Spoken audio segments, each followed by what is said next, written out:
কোনো একটা তন্ত্র মন্ত্র টাইপের কিছু একটা ওখানে করা হচ্ছে, যেটার জন্য ওই রাস্তাটা দিয়ে কেউ গেলে মানে তার উপর ওটা এফেক্ট করছে।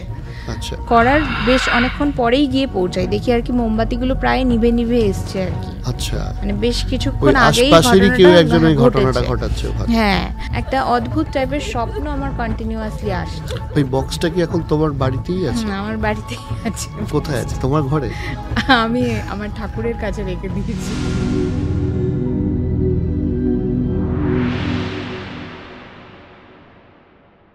রিসেন্ট তোমার এরকম অ্যাডভেঞ্চারের কোনো ঘটনা ঘটেছে যেটা এতটাই এক্সাইটিং বা তোমার কাছে খুব এক্সাইটিং লেগেছে?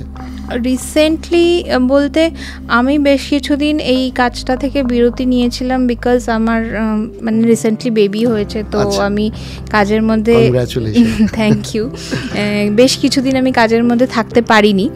কিন্তু আমার বেবি হওয়ার কিছুদিন আগে অবধি আমি ফিল্ডে ছিলাম, তো তখনই আমাদের কাছে একটা কেস এসেছিল একটা প্রত্যন্ত গ্রাম থেকে। তো সেখানে একটা মানে কোনো একটা মানে পার্টিকুলার জায়গা আছে যেখান দিয়ে লোকেরা ওই রাস্তাটা দিয়ে পাস করলেই অসুস্থ হয়ে পড়ছে। আচ্ছা, তো কেউ কোনো কারণ বুঝতে পারছে না, আর গ্রামের দিকে যা হয় কেউ কারণ খোঁজার চেষ্টাও করছে না, মানে ভয় পাচ্ছে এবং ভয় পেয়ে সেখান থেকে মানে সরে পড়ছে আর কি। তো থ্যাঙ্কস টু দাদাগিরি আর জি বাংলাকে আমি থ্যাংক ইউ জানাবো যে ওরকম মানে যে মানে গ্রামে গ্রামে ছড়িয়ে পড়তে পেরেছি, আমাদের কাজটা ছড়িয়ে পড়তে পেরেছে। তো সেখান থেকে একজন সাহস করে আমাদেরকে কন্ট্যাক্ট করে যে এরকম আমাদের গ্রামে কন্টিনিউয়াসলি এরকম একটা ঘটনা ঘটছে, মানে ওই রাস্তা দিয়ে মানুষ গেলেই তারা অসুস্থ বা অঘটন কিছু ঘটছে। হ্যাঁ, কিছু একটা অঘটন ঘটছে। সেটা কি সকালবেলা বিকেলবেলা এরকম টাইমিং এর ব্যাপার? না, কোনো টাইমিং এর ব্যাপার নেই, যখনই যাবে। হ্যাঁ, মানে ওই রোডটা ধরলেই আর কি কোনো না কোনো অসুবিধা হচ্ছে, প্রচন্ড জ্বর আসছে, সে জ্বর কমছে না, এরকম কোনো না কোনো অঘটন ঘটছে। মানে ওটা আর কি শর্টকাট পড়ে, সচরাচর ওই রাস্তা দিয়ে কেউ যায় না, কিন্তু যদি যায় তো ফ্যামিলির কারো না কারোর সাথে এরকম কিছু ঘটছে। তো ওরকমই কেউ বলতে কারোর সাথে শেয়ার করতে ভয় পাচ্ছে বা ভাবছে যে বললে হয়তো কারোর কিছু কোনো ক্ষতি হয়ে যাবে, মানে যেটা গ্রামে ন্যাচারালি হয়। তো তাও তার মধ্যে থেকে একজন আমাদেরকে কন্ট্যাক্ট করেছিল সাহস করে যে এরকম আমি দেখেছিলাম দাদাগিরিতে, আপনি বলেছিলেন তো এরকম হচ্ছে, তো কেউ বলার সাহস পাচ্ছে না। আমি অনেক ভয় ভয় বলছি, কারণ এরকমও হয়েছে আমাদের সাথে যে কেউ বলেছে, তাকে হয়তো আশেপাশের লোকজন এসে ধমকিয়েছে যে কেন এরকম আমাদেরকে বলা হলো। তো সেই উনি সাহস করে বলেছিলেন, তো আমরা গেছিলাম ওখানে পরীক্ষা করার জন্য যে কি হচ্ছে ওখানে। তো সেটা নিয়ে আমাদের ভিডিওসও আছে আমাদের ইউটিউব চ্যানেলে, ডিটেকটিভস অফ সুপার ন্যাচারাল। তো সেখানে দেখতে পাবেন। ওখানে আমরা গিয়ে দেখেছিলাম, মানে অনেক বড় লম্বা স্টোরি, আমি অতটা বলতে পারছি না। ওখানে আমরা দেখেছিলাম যে ওখানে একটা রিচুয়ালস হচ্ছে। হ্যাঁ, তো যে রিচুয়ালসটা মানে কোনো একটা তন্ত্র মন্ত্র টাইপের কিছু একটা ওখানে করা হচ্ছে, যেটার জন্য ওই রাস্তাটা দিয়ে কেউ গেলে মানে তার উপর ওটা এফেক্ট করছে। আচ্ছা, তো যখন মানে আমরা খুব লুকিয়েই আর কি মানে যাওয়া হয়েছিল, ইনভেস্টিগেশনটা করেছিলাম। তো যখন আমরা ওই মানে ওই পার্টিকুলার প্লেসটায় গিয়ে পৌঁছাই, তখন আমরা অনেক সার্চ করে খুঁজে জঙ্গলের একটা ভেতরে কোনো একটা জায়গায় ওই জায়গাটা যখন গিয়ে পৌঁছাই, দেখি যে ওখানে মানে রিচুয়ালটা করার বেশ অনেকক্ষণ পরেই গিয়ে পৌঁছাই, দেখি আর কি মোমবাতিগুলো প্রায় নিভে নিভে এসছে আর কি। আচ্ছা, মানে বেশ কিছুক্ষণ আগেই ঘটনাটা ঘটাচ্ছে ওখানে। হ্যাঁ, তো আমরা ওইখানে মাটি মানে দেখি যে একটা কোনো লাল ধরনের কাপড়, মনে হচ্ছে মাটির ভেতরে অর্ধেকটা আছে, ওপরে অর্ধেকটা আছে। তো ওটাকে আমরা খুঁড়ে বার করে দেখি ওখান থেকে একটা বক্স বেরোয়।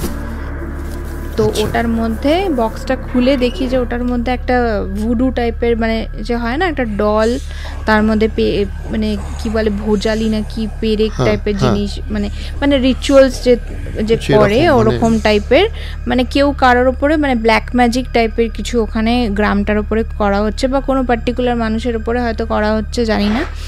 তো মানে সেই জন্য ওই দিকটা দিয়ে কেউ পাস করলেই তার উপরে ওইটা এফেক্ট করে নিচ্ছে। হ্যাঁ, আচ্ছা, তোমরা এটা কি করলে তারপর? আমি করলাম, বক্সটা নিয়ে চলে এলাম। মানে এটা আমারই বেড়ে পাকামো, আমাদের টিমের, মানে এটা আমি আছি তুমি কি ইজিলি বললে যে বক্সটা নিয়ে চলে এলাম। এক্স্যাক্টলি, মানে আমার সেটা একদমই করা ঠিক হয়নি। সবাই আমাকে, বাড়ির লোকও বললো যে তুই এটা কেন করলি, কিন্তু আমার মনে হয়, আমি সবসময় বলি, দেবরাজ আমাকে বারণ করে, কিন্তু আমি সবসময় বলি যে আমরা যেটা নিয়ে রিসার্চ করছি সেটা থেকে যদি ভয়ে আমরা পালিয়েই যাই তাহলে আমরা কি করে বুঝবো যে কি হচ্ছে। কিন্তু এটা একদিকে ঠিক যেরকম আমার কথা বলাটা, আরেক দিকে আমি ভুল এই জন্য বলবো যে ওটা কিন্তু অনেক ক্ষেত্রে হার্মফুলও হতে পারে। ওটা আমার বা আমার ফ্যামিলির ওপরেও কিন্তু কোনো রকম এফেক্ট আসতে পারে না যে তা নয়। তো সেটা নিয়ে চলে আসার পরে কিন্তু মানে আমি ওই লোকটার সাথে আমরা কানেক্ট করেছিলাম। তো পরে জানতে পারি যে মানে তারপর থেকে ওনাদের আর সেরকম কোনো প্রবলেম হচ্ছে না। তো আমার সাথেও কিন্তু ওই বক্সটা আনার পরে কোনো সমস্যা হয়নি। মানে তারপরেই আমার, মানে আমি প্রেগনেন্ট হই, তারপরে আমার বেবি বর্ন হয়। এখন রিসেন্টলি যেটা আমার সাথে হচ্ছে সেটা মানে বলবো আমার এই 4-5 মাস ধরে হচ্ছে। একটা অদ্ভুত টাইপের স্বপ্ন আমার কন্টিনিউয়াসলি আসছে। ওই বক্সটা কি এখন তোমার বাড়িতেই আছে? আমার বাড়িতেই আছে। কোথায় আছে? তোমার ঘরে? আমি আমার ঠাকুরের কাছে রেখে দিয়েছি আমি স্বপ্নটা দেখার পর থেকে। ঠিক আছে, আচ্ছা, কিরকম স্বপ্ন? স্বপ্নটা ভীষণই অদ্ভুত।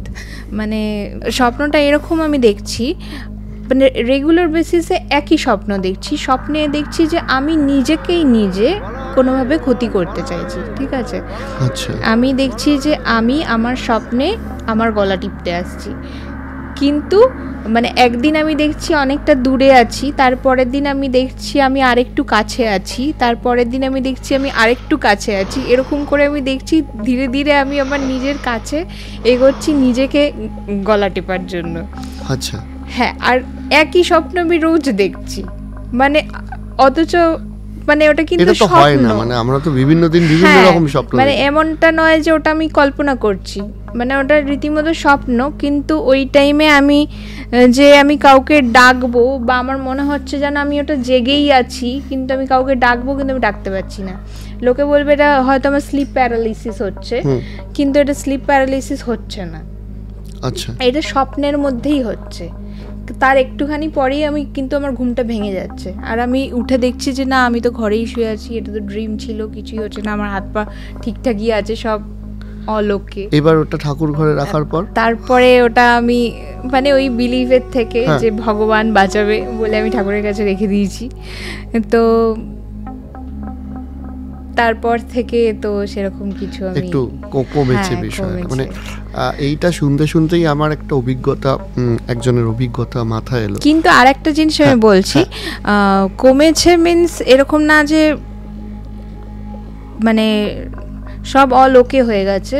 এর সাথে আমি আরেকটা জিনিসও খেয়াল করছি যে একটা নাম্বারস, এই বক্সটা আনার পর থেকেই, যেটা বাড়িতে আনার পর থেকেই 1111 বলে একটা নাম্বারস আমি কন্টিনিউয়াসলি এই 2 বছর ধরে দেখে আসছি। মানে বক্সটা আমি যবে থেকে এনেছি, মানে 2 বছর না, যবে থেকে এনেছি বিভিন্ন জায়গায়, সেটা আমার ঘড়ি, মোবাইলের ঘড়িতে হোক, ওই 111 থাকলে চোখে পড়ছে 4-1, সেটা আমার মোবাইলে ধরো আমি দেখছি লাইকস কমেন্ট মিলিয়ে দেখছি 1111, বা ধরো আমি ঘড়িতে টাইম দেখছি 1111, বা ধরো টিভিতে হঠাৎ করে চোখ পড়লো, টিভিতে দেখাচ্ছে টাইম 1111। মানে যখনই আমি কোনো নাম্বারস দেখছি দ্যাট ইজ 1111। আর 1111 তো অ্যাঞ্জেল নাম্বার বলে। তো আই ডোন্ট নো যে এটার সাথে কানেকশন ছিল। হ্যাঁ, এটা কিন্তু আমার জানা নেই যে এটার সাথে ওটার কি কানেকশন আছে। মানে আমি এখনো এটা কিছু সলভ করে উঠতে পারিনি। মানে এই মিস্ট্রিটা এখন চলছে লাইফে।